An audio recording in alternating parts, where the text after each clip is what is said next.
할렐루야. 반갑습니다. 작년 4월에 한세대학교 신학과 설교학 교수로 간 조지현 목사입니다.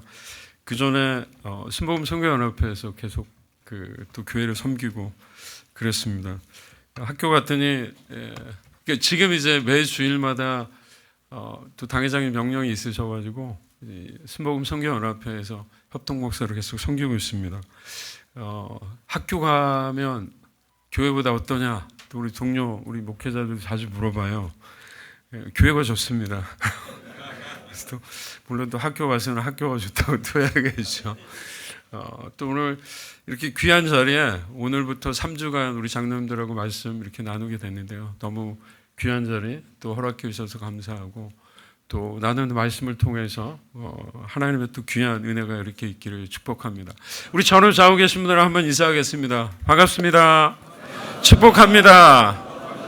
예, 장로님들, 예, 저도 장로님들 사랑하고 축복합니다. 오늘 욥기에 대해서 함께도 좀 볼 텐데요. 우리 당회장님 쓰신 한눈으로 보는 구약 성경의 내용하고 그리고 이제 조금 제가 그 내용에다가 좀 몇 가지를 좀 덧붙였는데 그 내용을 통해서 7시 40분까지 함께 좀 말씀을 나누도록 하겠습니다. 자, 욥기 잠언 전도서는 내용적으로는 지혜서라고 이렇게 분류를 하고요. 또 시로 되어 있기 때문에 시가서라 이렇게 이제 분류하기도 합니다. 자, 보통 세속화된 사회에서 하나님의 사람이 어떻게 살아야 하는가? 그러니까 보면은 사실 저희가 욥기라든가 잠언이라든가 전도서를 이렇게 보시면은 또 성경의 말씀이긴 하지만 우리 삶 속에 굉장히 이제 많은 것들을 좀 그렇게 이야기를 하고 있죠. 그래서 격언의 형태, 격언이라는 것은 우리나라 말로 이야기하면 이제 속담 같은 거죠. 그래서 격언의 형식으로 쓰여진 게 잠언이고요. 그다음에 전도서 같은 경우 이제 살아가는 아들에게 주는 설교의 형식으로 이렇게 되어 있다고 말할 수 있겠고요. 욥기 같은 경우에는 중간에 이제 욥과 세 명의 친구들이 욥이 당하는 이제 고난을 가지고 뒤에 우리가 살펴보겠지만 고난에 대해서 이제 논쟁하는 형식으로 되어 있기 때문에 그렇게 세 가지 격언의 형식은 잠언이요, 설교 형식은 전도서이고 논쟁의 형식은 욥기다 그렇게 볼 수가 있겠습니다. 말씀드린 대로 지혜 문학이라는 것들이 이제 성경 속에는 있는데 물론 시편에도 있고 뭐 복음서에도 등장을 하기도 하고 성경 여러 곳에서 지혜에 대한 말씀들이 등장을 하는데 특별히 이제 우리가 보고 있는 욥기 잠언 전도서 지혜 문학 이렇게 이야기합니다. 그래서 두 가지의 종류로 좀 나뉘는데 처세 문학이 있죠. 젊은이들에게 세상 속에서 어떻게 그렇게 살아야 하는가, 어떻게 하면 성공할 수 있는가 그런 것들을 이야기하는 게 이제 잠언이고요. 사실은 오늘날에도 우리 크리스찬 젊은이들이 이 잠언을 좀 읽고 세상 속에서 크리스찬으로 어떻게 또 살아가야 하는가. 아마 여기 이제 많은 장로님들이 또 사업을 하시는 그런 우리 장로님들 계실 텐데 뭐 직장생활 하시는 분들도 마찬가지겠고요. 믿는 크리스찬으로서 세상 속에서 어떻게 살아야 하는가 이런 고민이 있지 않을까 싶습니다. 그래서 제가 예전에 신학교 다닐 때 교수님 한 분이 그런 이야기를 했어요. 사실 여러분들보다 성도들이 더 힘들다. 여러분들은 나중에 목회자로서 어떻게 보면 이제 교회라는 울타리 속에서만 있지만 성도들은 사실은 교회도 그렇고 또 세상 속 이렇게 양쪽에서 이렇게 생활을 해야 되기 때문에 목자들은 어쩌면 목회에 대한 부분을 고민해야 되지만 성도들은 세상 속에서 크리스찬으로 어떻게 살아야 하는가 이런 참 깊은 고민들이 있는 것이다. 그렇기 때문에 여러분들이 나중에 목회 현장으로 갔을 때 성도들의 삶에서 생각하는 게 무엇인가를 늘 고민해라 이런 조언을 해주셨는데 굉장히 그런 것 같습니다. 제가 유학한 목회하면서 캐나다에서 한 8년 정도 담임 목회를 했을 때 보면은 저는 사실은 뭐 일주일 내내 교회에 있지만 성도들 같은 경우는 뭐 사업장에서 직장에서 또 그러면서 또 신앙생활을 하시는 것들 참 쉽지 않겠구나라는 그런 생각들을 좀 많이 하게 됐습니다. 다시 한번 보여주실까요? 예, 그래서 처세 문학이 그렇고요. 성찰 문학이라는 것은 말 그대로 리플렉션 한다라는 건 삶에 대해서 자기 자신에 대해서 생활에 대해서 생각하는 거죠. 그래서 인간이 당하는 고난, 고통 또 삶의 여러 가지 문제들에 대해서 깊이 생각하는 것 욥기와 전도서에서 그런 것들을 좀 우리가 살펴볼 수가 있겠습니다. 욥기를 좀 보면요. 모세가 지었다라고 추정을 하고 있습니다. 그러니까 정확히는 사실 누가 썼다라고 성경에 등장하지 않지만 모세가 썼을 것이다라고 이야기를 하고 있고 아브라함과 같이 족장 시대의 인물이었을 것이다라고 이렇게 생각합니다. 족장 시대라고 하면 보통 우리는 아브라함과 이삭과 야곱 요 시기를 보통 창세기 12장 이후의 시기를 족장의 시대라고 그렇게 이야기를 하는데 말 그대로 그 당시만 해도 아브라함, 이삭, 야곱 시대는 이스라엘의 하나의 민족, 하나의 국가이기 전에 그냥 굉장히 조그만 가족 공동체였던 것들을 볼 수 있기 때문에 족장이라고 그렇게 이야기를 하죠. 욥기는 왜 의인이 고난을 당하는가에 대해서 이야기를 하고 사실 질문에 대한 답을 확실하게 제시하지는 않습니다. 또 뿐만 아니라 그 모든 것들 속에서도 여전히 하나님이 우리의 삶의 주인이 되시고 이끄시는 분이다라는 하나님의 절대 주권에 대해서 이야기를 하고 있죠. 그 다음에 여러분들 교재 166페이지를 보시면은 자 전체적으로 어떤 내용인가를 좀 볼 수 있을 텐데 욥이 고난을 받게 되고 욥의 친구들 네 사람이 등장을 하면서 욥하고 이제 논쟁을 하게 됩니다. 뿐만 아니라 고난의 이유 또 이런 부분들이 좀 뒤에 가서 조금 더 좀 저희가 구체적으로 좀 이야기를 다룰 텐데 고난 당했을 때 그것이 단순히 죄에 대한 하나님의 징벌이 아니다. 그러니까 이것을 잘 생각하셔야 되는 게 징벌일 수도 있습니다. 그런데 징벌이라고만 생각해서는 안 된다는 거죠. 그러니까 우리 장로님들, 이제 사모님들, 우리 권사님들도 계실 테고 집사님들도 계실 텐데 음식 드실 때 어떻습니까? 그릇 하나에다가만 음식을 내지 않으시잖아요. 그리고 늘 우리 봄 되면은 그릇이 많음에도 불구하고 또 그릇이 없다고 그러시는 것처럼. 그러니까 마찬가지입니다. 하나의 그릇에다가 모든 음식을 담을 수 없듯이 우리 삶의 경험들이 굉장히 다채로운데 그것을 하나의 틀로만 그렇게 해석해서는 안 된다는 거죠. 그러니까 우리 삶 속에 고난이 올 수 있지만 그것이 죄에 대한 하나님의 징벌도 됐으면 그렇지 않을 수도 있다는 거죠. 그렇게 설명될 수 없다는 거. 그래서 고난이 어떻게 보면 하나님의 신비이고 그 고난 역시도 다루시는 하나님의 절대 주권에 대해서 말하는 것 또 그에 대한 신앙인으로서 우리 삶에 닥치는 고난과 문제를 어떻게 대해야 하는가 이것이 욥기가 이야기하고 있는 거죠. 자, 몇 가지 중심 메시지를 좀 여러분들 교재에 166페이지, 167페이지를 보시면 알 수 있는데 인간 지혜의 한계 아까 말씀드렸던 거죠. 그러니까 인간이 잘하면 하나님이 복을 주시고 뭔가 하나님 앞에 죄를 지으면은 그에 대한 벌을 받는다라는 게 인과응보 사상입니다. 특별히 모세의 오경이라고 하는 창세기, 출애굽기, 레위기, 민수기, 신명기 5개 이 모세의 오경이 어떻게 보면 인과응보 사상에 의해서 쓰여진 겁니다. 그래서 거기 보시면 하나님이 아브라함하고 언약을 맺으시고 뿐만 아니라 그 이후에 이삭과 야곱과 그렇게 언약을 맺으시고 나중에 출애굽기 가면은 모세를 통해서 이스라엘 백성하고 하나님께서 언약을 맺으시고 율법을 주세요.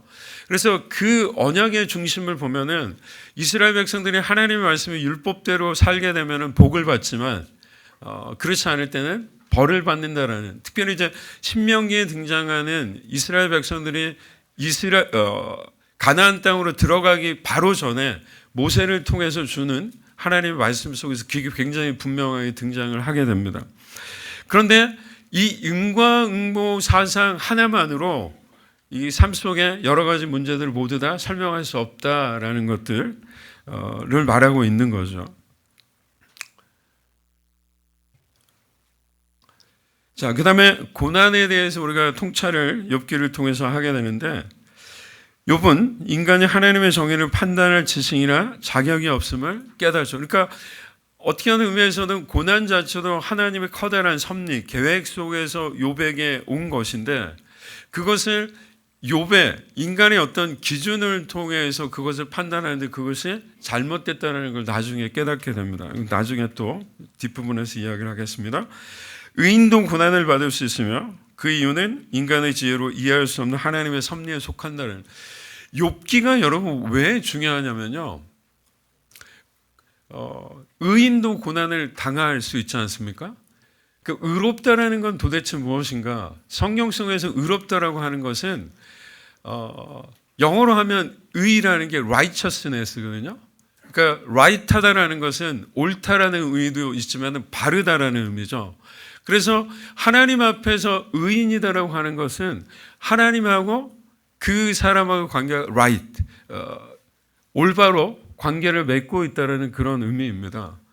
그래서 그 관계가 어그러진 것을 죄라고 성경은 이야기를 하고 있는 거죠. 근데 하나님과 바른 관계를 맺고 있음에도 불구하고 고난을 받을 수 있다. 이게 왜 중요하냐면 신약 성경에서 그 의미가 굉장히 중요하기 때문이죠. 누구 때문일까요? 의인도 고난받을 수 있다. 예수님 때문입니다. 그러니까 욥기가 없으면 사실 예수님이 고난받는 것에 대해서 어떻게 설명할 수 있는 방법이 없습니다.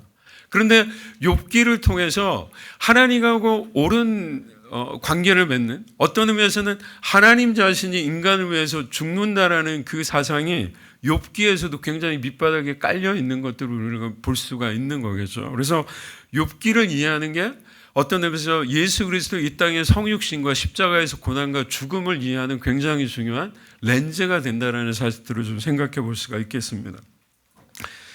그래서 욥기는 고난의 성도를 단련하고 하나님을 더 깊이 알게 한다라는 것들을 볼 수 있고요. 또 계속해서 반복되지만 하나님이 결국은 우리 삶의 모든 것들을 주관하시는, 주권이라는 것은 주인의 권리 아닙니까?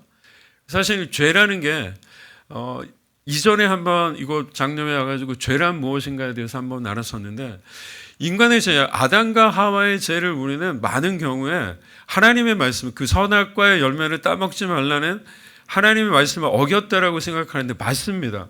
그런데 인간이라는 게 어떤 행동을 했을 때 무의미하게 그런 행동을 하지 않죠. 분명히 모든 인간들이 그 행동 이면에 어떤 의도를 가지고 있대요. 인텐션이라는 걸 가지고 있는데, 왜 아담과 하와가 하나님의 말씀을 어기고 선악과를 따먹었는가? 뭐 때문입니까? 뱀의 유혹 속에서 그걸 먹으면 하나님처럼 될 수 있다라고 이야기하기 때문이죠. 하나님처럼 되는 것, 그것은 선악과, 선악과가 Tree of Knowledge of Good and Evil이에요. 옳고 그름의 지식의 나무인 거죠. 그래서 선악과의 열매를 먹으면서 인간은 무엇이 옳은지 무엇이 그른지, 무엇이 좋은지 무엇이 나쁜지를 누구의 기준에서? 자신의 기준에서 판단하기 시작했습니다. 그게 하나님처럼 되는 거죠. 근데 성경은 우리에게 무엇을 말씀하고 있냐면 이 세상의 모든 옳고 그름의 기준이 하나님이 되셔야 되고 말씀이 되셔야 한다라고 이야기를 하고 있는 겁니다. 그렇기 때문에 우리 삶의 고난이 왔을 때, 나중에 저희가 이제 욥하고 친구들의 어떤 그 논쟁하는 것을 보면 친구들 역시 욥이 받는 고난을 자신의 경험과 자신의 기준으로 해서 판단하고 문제가 있다라고 이야기를 하는데 그렇지 않다는 거죠. 모든 것들을 하나님의 주권, 하나님의 기준에서 생각해야 된다라는 게 욥기가 우리에게 또 가르쳐주고 있는 가르침이라고 말할 수가 있겠습니다. 전체적으로 127페이지를 보시면 여러분들 이제 구조가 쭉 이렇게 고난이 있고요.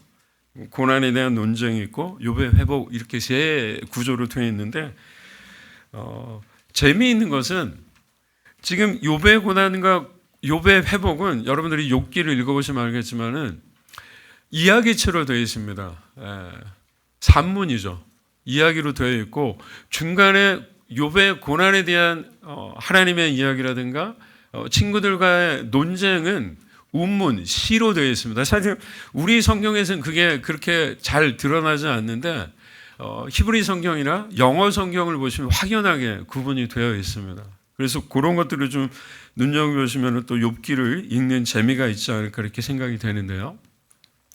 구조는 뭐 간단하게 넘어가겠습니다. 뭐 1장, 2장에 욥의 고난을 받는 그런 이야기들이 등장을 하고요. 3장에서부터 31장까지가 어떻게 보면 이제 아까 말씀드렸던 시로 되어 있는 부분인데 욥과 친구들 간의 기나긴 대화, 또 거기 보면은 욥의 독백도 들어 있고요. 특별히 이제 4장부터 31장까지가 친구들과의 논쟁인데 친구들 3명이 등장합니다. 엘리바스, 빌닷, 소발 이 3사람이 등장해서 3번의 논쟁을 갖게 되는데요. 4장에서 14장이고 그 다음에 15장에서 21장, 22장에서 27장까지인데 재미있게도 이제 친구가 한번 이야기를 하면 욥이 대응하고 친구가 한번 이야기하면 욥이 대응하고 이런 식으로 되어 있습니다. 그런데 논쟁 3라운드에서 보면 마지막 소발과의 논쟁이 없어요. 그러니까 소발은 그냥 이야기만 하고 3번째 논쟁에서 욥이 따로 대응하지 않는 것들이 등장을 하게 됩니다. 뿐만 아니라 이제 뒷부분에 32장에서부터 37장까지 엘리후라는 사람이 또 등장을 해가지고 또 이야기를 하는데 그 내용에서도 보면 또 욥이 대응하지 않고 있는 것들을 좀 볼 수가 있죠. 그리고 나서 38장부터 42장 6절에 하나님이 나타나셔서 욥과 또 이야기하는 부분이 등장하고 42장 7절에서 17절까지 욥의 회복에 그 전에 자신이 있던 재산과 자녀들 잃었던 모든 것들을 다시 한번 회복하는 그런 내용들이 있습니다. 그래서 욥기를 그림으로 그려보면 저기 보시는 것처럼 겉에가 산문체로 되어 있고요. 중간에가 이제 운문체로 되어 있다라는 것들을 좀 기억하시면 좋겠습니다. 여러분 성경 가지고 계신 교재에 내용들이 잘 되어 있기 때문에 그런 것들을 좀 보시면 좋겠습니다. 우스 땅에 거주했고 순전하고 정직하고 뭐 이런 내용들이 쭉 등장을 하고요. 중요한 사실은 욥은 그 당시에 이제 제사를 지낸다라는 것들은 하나님 앞에 죄가 있을 때 제사를 지내는 거 아니겠습니까? 근데 제사에 대해서도 여러분들이 좀 기억을 하셔야 되는 건 제사 구약 성경에서 제사는 우리가 생각하는 예배하고는 조금은 다릅니다. 예배라는 성격이 분명히 있긴 하지만 보다 정확히 이야기하면 아까 말씀드렸던 하나님과 이스라엘 백성과의 언약의 관점에서 제사를 볼 필요가 있어요.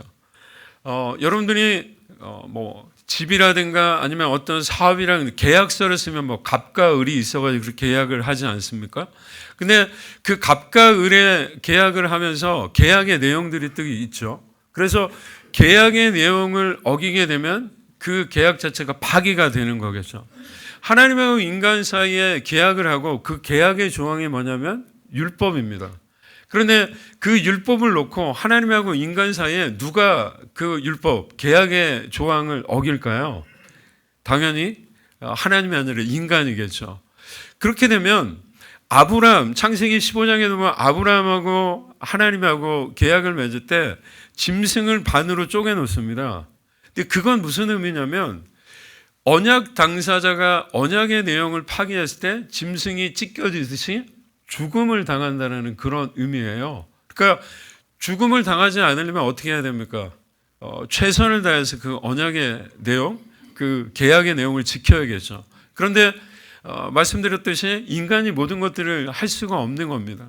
그렇기 때문에 하나님은 제사라는 그 인간이 아니라 짐승을 죽임으로써 인간이 하나님과 맺은 언약을 파기했을 때 그 언약을 다시 한번 리셋 시켜주는 거죠. 새롭게 해주는 겁니다. 그런 의미에서 제사를 생각해야 된다고 생각하는데요. 욥이 자신의 자녀들을 위해서 제사를 드려주는 게 등장을 하거든요. 욥기에 보면. 근데 이건 무슨 말이냐면 자녀들이 죄를 짓지 않는데도 미리 그 죄를 위해서 그렇게 신실하게 하나님 앞에 제사를 지내는 게 있어요. 그러니까 어떤 의미에서 자녀로서 욥의 모습, 부모로서 욥의 모습을 우리가 좀 배워야 되는 건 제가 은평대교구장, 뭐 짧았지만 은평대교구장을 했었었는데 그때 보면 많은 우리 그 어머님들, 우리 뭐 권사님이나 아니면 집사님들이 저에게 이제 기도 제목들 말씀하시는데 굉장히 많은 기도 제목 중에 하나가 뭐냐면 자녀 구원이고 자녀들이 믿음의 길로 다시 한번 돌아오는 거라는 거죠. 그래서 욥의 모습을 통해서도 우리가 부모로서 우리 때의 신앙이 끝나는 것이 아니라 사실은 계속해서 아브라함의 신앙이 이삭에게로, 이삭의 신앙이 야곱에게로 해서 결국 이스라엘 백성, 어떤 의미에서는 지금 유대인들이 그 믿음이 계속해서 흘러온 거잖아요. 그렇다고 한다면 우리의 믿음이 우리 때에 끝나는 것이 아니라 우리의 자녀에게, 우리의 또 손자 손녀에게, 그리고 온 어떻게 보면 우리의 자손들이 그렇게 믿음의 또 명문 가문들이 되어야 한다고 생각합니다. 그런 의미에서 욥의 신앙의 모습들을 우리가 또 좀 눈여겨볼 필요가 있지 않을까 이렇게 생각이 듭니다. 자, 욥이라는 사람을 볼게요. 자, 우스 땅에 욥이라 불리는 사람이 있었는데 그 사람은 온전하고 정직하여 하나님을 경외하며 악에서 떠난 자더라. 욥이 보시면은 우스 땅, 여긴 에돔 지역이고 이방인이라는 걸 알 수 있습니다. 유대인이 아니라. 이방인인 욥이 고난을 받는다는 것은 어떤 의미에서는 이스라엘만의 고난이 이스라엘만의 것이 아니라 이 세상에 존재하는 모든 사람들이 받는 보편적인 것이라는 것을 짐작해 볼 수가 있겠죠. 자, 아들, 딸 7과 셋, 아들 7, 딸이 3명 있었대요. 그것에 하나님 앞에서 어떻게 보면은 성경 속에서 완전한 7과 4는 완전한 수인데 하나님 앞에 온전한 삶을 산 욥이 하나님으로부터 받은 복이 굉장히 충만했다라는 것들을 좀 의미할 수 있겠죠. 자, 의로운 욥이 고난을 받게 됩니다. 사탄이 등장을 하게 되고 그러면서 이제 자녀와 재산을 잃는 그런 내용들이 쭉 등장을 하고요. 욥의 아내가 하나님 욕하고 죽어라 뭐 이런 이야기들이 등장을 하는데 사탄이라는 말이 욥기 1장과 2장이 무려 11번 등장을 합니다. 그래서 사탄이라는 용어는 저기를 품고 또 악의와 시기, 질투 뭐 이런 것들을 의미하죠. 참소하는 자, 어떤 인간의 그런 모습들을 참소하는 자가 사탄의 하는 일이고요.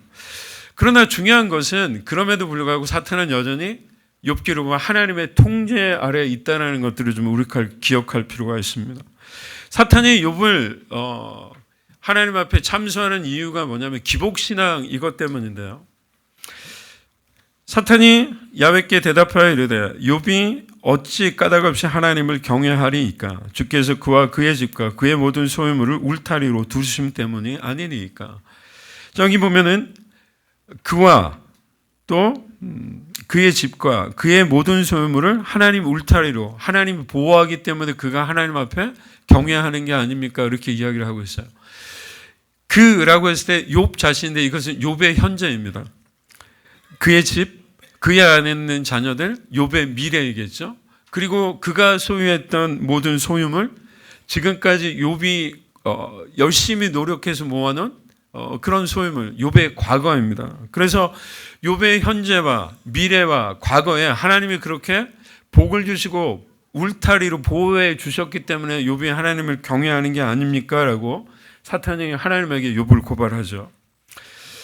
자, 이런 질문을 좀 해보게 됩니다. 우리 장로님들, 뭐 저도 마찬가지고 우리는 왜 하나님을 믿는 신앙생활을 하는 것인가? 이 질문입니다. 일반적으로 사람들은 마음의 안정, 생활의 건강, 삶의 행복 등을 위해서 종교를 추구하죠. 어떤 의미에서 여의도 순복음교회 조은기 목사님이 기복신앙을 추구한다라고 욕을 먹었던 부분이 저 부분입니다. 제가 설교학을 전공하고 와서 조은기 목사님 설교에 대해서 굉장히 좀 연구하면서 한 논문을 한 5편 정도 그렇게 썼습니다. 공부를 하면 할수록 사실 조은기 목사님의 그 설교, 신학은 그 중심에 뭐가 있냐면 예수 그리스도의 십자가와 좋으신 하나님이 있는 거죠. 그러면서 그런 내용들을 좀 많이 변호하는 그런 논문을 썼는데 우리가 좀 생각을 해봐야 될 필요가 있습니다. 우리는 왜 신앙생활을 하는가? 물론 처음에 교회에 올 때 삶의 문제 때문에 어떤 형편이 어려워서 건강의 문제 때문에 올 수 있죠. 그렇게 저도 류마티스 관절염을 중학교 때 앓으면서 온 가족들이 교회에 오게 됐는데 계속해서 우리가 그렇게 신앙생활을 유지한다는 문제가 있는 겁니다. 왜냐하면 우리 삶의 어떤 축복이라는 건, 우리 삶의 어떤 평안이라는 건 그럴 수도 있지만 그렇지 않을 수도 있기 때문인 거죠. 그렇게 되면 하나님 중심의 신앙이 아니라 내 중심의 신앙이 되어버리기 때문에 굉장히 문제가 있게 됩니다. 다시 한번 보여주십시오. 그래서 그것이 기복적인 종교 생활이 되는 겁니다. 중요한 건 우리가 하나님과의 인격적인 사귐이죠. 사실 하나님 부족한 게 없는 분이세요. 하나님이 모세를 이스라엘 백성들을 구원할 구원자로 세우실 때 뭐라고 이야기하냐면 I am who I am. 나는 스스로 있는 자다. 물론 이 나는 스스로 있는 자라는 그 의미는 굉장히 다양한 어떤 의미들이 있을 텐데 저는 그렇게 생각해요. 나는 부족한 게 아무것도 없는 자다. 그러니까 아무것도 부족함이 없는 하나님께서 왜 인간을 창조하셨겠습니까? 결국은 인격적인 만남이고 인격적인 관계, 인간을 통해서 기도를 통해 찬양을 통해 계속해서 하나님과 관계 맺기를 원하셨기 때문이지 않을까 그렇게 생각이 듭니다. 그래서 결국 우리가 하나님 앞에 이렇게 매주일 일찍 나오셔서 예배드리고 또 기도하시는 이유는 우리의 삶의 어떤 필요 이전에 하나님이 우리를 창조하셨고 하나님이 여전히 우리 삶의 주인됨을 우리가 인정하기 때문이라고 그렇게 생각합니다. 그래서 우리는 왜 하나님을 믿고 매주일 교회에 나와 예배를 드리는지, 왜 신앙생활을 하는지에 대해서 계속해서 질문할 필요가 있습니다. 어떤 의미에서 신앙생활을 한다는 것은 끊임없이 신앙에 대해, 나의 삶에 대해, 나의 자신에 대해, 세상에 대해 질문하는 거라고 생각합니다. 질문하지 않으면 결코 진보하지 못합니다. 어렸을 때 공부 잘하는 애들 보면, 저는 사실 공부를 못했는데요. 그래서 선생님한테 질문하는 거 굉장히 두려워하고 무서워했습니다. 그런데 공부 잘하는 친구들 보면 질문을 굉장히 많이 하잖아요. 그러니까 동일하다고 생각합니다. 기도라는 것은 어떤 의미에서 하나님 앞에 드리는 질문이라고 저는 생각하거든요. 하나님, 이건 이런데 어떻습니까? 근데 그런 질문들을 할 때 하나님은 분명히 말씀을 통해서, 설교를 통해서 또 만나는 사람들을 통해서 우리들에게 깨달음들을 주시는 거죠. 그렇게 우리가 깨달을 때마다 우리의 신앙은 점점 넓어지고 점점 깊어진다고 말할 수가 있겠습니다. 자, 욥기 이제 3장부터 42장까지 그 고난에 대한 논쟁이 쭉 등장하는데, 첫 번째 욥의 독백이 3장에 등장합니다. 근데 재미있는 사실이 욥기 1장 2절에 그 이야기체 속에 등장하는 욥과 이제 3장부터 이제 시가 등장하는데, 3장에 등장하는 욥의 모습이 굉장히 다르다라는 거예요. 그래서 자신의 고난을 있는 그대로 받아들이던 욥이 하나님 앞에 탄식하기 시작하죠. 그래서 심지어는 죽었으면 좋겠다, 내가 태어나지 않았으면 좋겠다, 이런 어떻게 보면은 극단의 그런 고백들을 하는 것들을 볼 수가 있습니다. 1장 욥기 1, 2장의 욥과 3장의 욥은 다른 사람인가, 이런 질문들을 이제 성경을 읽다 보면 하게 되는데, 욥기 1, 2장의 욥은 하나님이 하신 일을 그대로 수용하는 침묵자의 그런 모습을 보여주지만 3장에서는 하나님과 논쟁하는 논쟁자로 변화된 것들을 볼 수가 있어요. 아까 말씀드렸듯이 심지어 3장 3절에 내가 난 날이 멸망하였더라면 사내 아이를 베었다 하던 그 밤도 그러하였더라면, 이렇게 자기가 어머니 뱃속에 잉태된 그거 자체를 지금 저주하고 있는 모습들을 볼 수 있어요. 그래서 보통 학자들은 이런 이야기를 합니다. 1, 2장의 욥은 자신에게 일어난 일을 기존의 신앙의 틀에서 이해했다고 한다면, 이제는 자신의 그 혼돈의 상황 가운데 하나님 앞에 자신의 삶을 토로하는 그런 사람으로 변화됐다라고 이야기를 하고 있는 거죠. 보통 삶에 문제가 있으면 여러분들 어떻게 기도하십니까? 저는 시편이 그 성경에 보면 하나님이 인간에게 주신 말씀이 있지만 또 시편 같은 경우 하나님 편에서 인간 편에서 하나님에게 드리는 말씀이거든요. 시편이요. 시편을 좀 우리가 깊이 묵상할 필요가 있는 건, 문제가 있으면 찬양이 나오지 않습니다. 불평하셔야 된다고 저는 생각해요. 하나님 앞에. 하나님 왜 이렇습니까? 이게 왜 제가 이런 고통을 당해야 됩니까? 왜 이런 문제가 제 삶 속에 있습니까?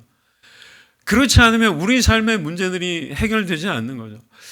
제가 지금 한세대학교의 차준희 교수님이라고 구약을 가르치고 계신 그 교수님을 통해서 좀 배우는 가르침 중에 하나는 뭐냐면 토설기도라는 그 이야기를 하시는데, 우리 안에 있는 것들이 하나님 앞에 토설돼서 나와야 된다라는 거죠. 그래서 문제 앞에서 정직한 부르짖음과 그대로의 감정 표출은 불신앙의 표현이 결코 아닙니다. 왜냐하면 시편이 그렇게 이야기를 하고 있기 때문에 그렇죠. 그래서 그것이 불신앙의 표현이 아니라 좀 더 건강한 신앙인의 모습임을 좀 우리는 기억해야 합니다. 그렇게 하나님 앞에 토설하고 났을 때 마침내 그 속에서 하나님이 주시는 깨달음들이 있는 거고, 거기서 우리는 한 걸음 더 나아가는 그런 신앙인이 될 수 있겠죠. 자, 그 다음에 이제 욥과 세 친구의 논쟁이 4장부터 27장까지 쭉 등장을 하는데요. 예, 알겠습니다. 자, 쭉 보시면 좋겠고요.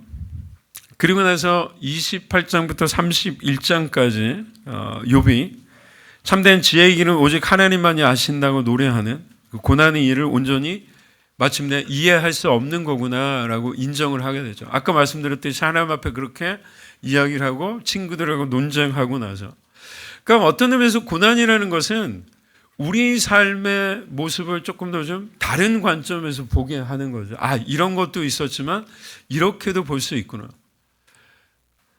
자, 그래서 욥의 친구들의 그리고 나서 이제 엘리후라는 사람이 32장 37절에서 엘리후라는 사람이 등장을 하는 것들을 좀 보게 되고요. 자, 좀 보면 욥의 친구들의 고난 이해가 있습니다.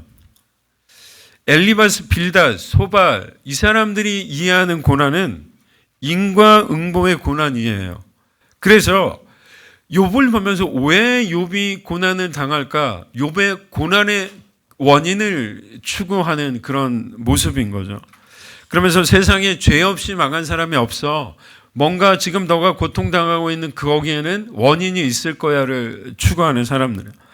엘리후라는 사람은 고난이 가지고 있는 교육적인 의미에 대해서 이야기합니다. 고난의 목적에 집중하는 거죠. 그러니까 세 친구 엘리바스, 빌닷, 소발이 고난의 원인을 이야기한다면 이 사람은 고난의 목적에 대해서 이야기를 하고 있는 거죠. 욥이 겪는 고난은 결국 하나님의 교육적인 의도가 있기 때문이야.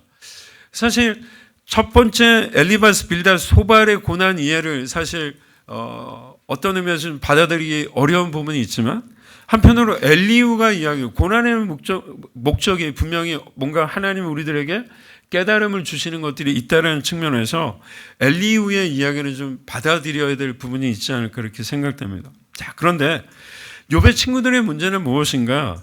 자신의 경험에 비추어서 욥의 고난을 이해하고 있다는 거죠.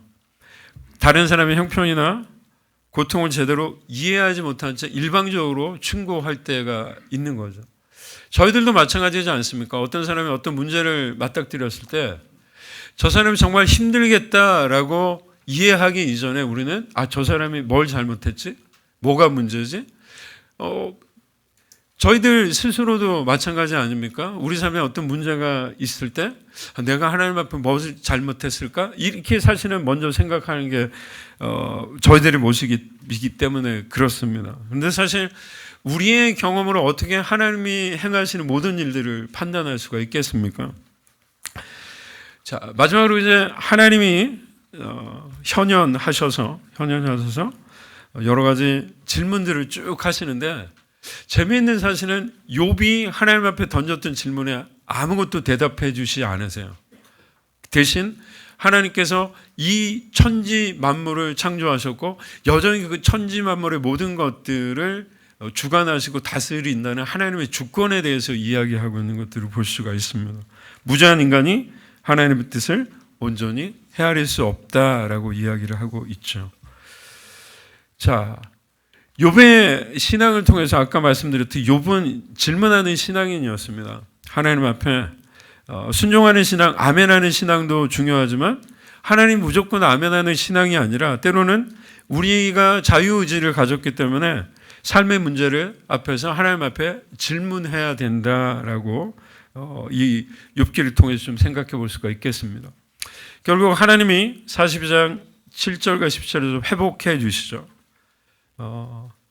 그리고 이전에 어떤 욥이 누렸던 여러 가지 재산이라든가 자녀들을 이렇게 회복시켜주는 그런 모습들을 보게 됩니다. 욥의 회복은 고난 중에 인내하며 하나님을 끝까지 신뢰하는 자는 결국 하나님의 복을 받는다라는 그런 가르침을 줍니다. 자, 절대긍정, 절대감사 포인트 잠깐 보고 마치겠습니다. 첫 번째, 하나님의 주권을 인정하는 거죠. 우리 삶 속에 여러 가지 일들이 일어날 때 나의 경험과 나의 생각, 나의 이성으로 판단할 것이 아니라 이 속에 하나님이 나를 향한 또 하나님의 계획이 무엇인가를 질문할 필요가 있다라고 욥기는 우리들에게 이야기하고 있습니다. 감사하는 마음으로 순종하며 하나님의 섭리를 따라야 한다라고 말씀하고 있고요. 고난 중에 인내하는 삶이 필요하다. 고난은 우리를 단련시키는 과정이고 여기 굉장히 중요하다. 하나님에 대해 더 깊이 알고 가까워지는 기회라는 거죠. 하나님 고난 속에서 인내하며 끝까지 믿음을 지키는 자를 구원하시고 복을 주십니다. 그럼 우리는 늘 절대긍정의 믿음으로 고난 중에서 인내하며 믿음을 지켜야 될 줄 믿습니다. 기도하겠습니다. 하나님 감사합니다. 그렇습니다. 욥을 통해서 우리는 여러 가지 고난당하는 인간의 모습을 보고, 그러나 그 고난 가운데도 여전히 그 욥을 사랑하시고 욥의 질문에 응답하시는 하나님의 놀라운 사랑을 보았습니다.